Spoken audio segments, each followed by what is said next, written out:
television station on Space to Ground. Welcome to Space to Ground, your weekly look at what's happening on board the International Space Station. I'm Amiko Kauder.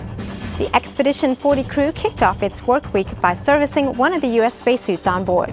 Commander Steve Swanson and Flight Engineer Reed Wiseman replaced a fan pump separator that removes moisture from the suit ventilation loop and provides oxygen to the crew member.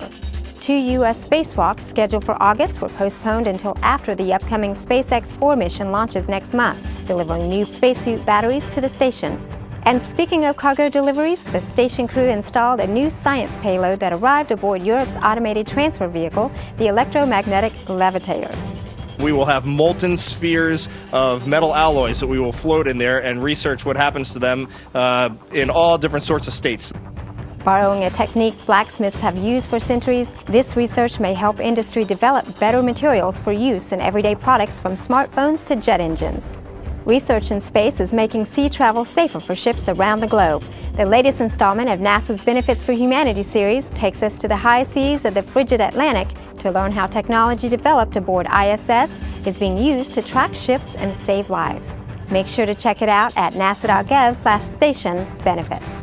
This week's social media question asks, what kinds of cameras are used by the crew to take the amazing HD photos from orbit?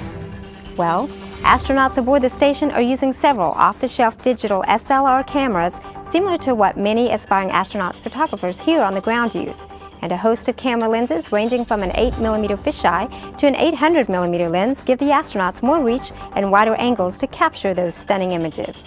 Make sure to keep sending us your questions and comments using the hashtag #SpaceToGround. We'll see you next week.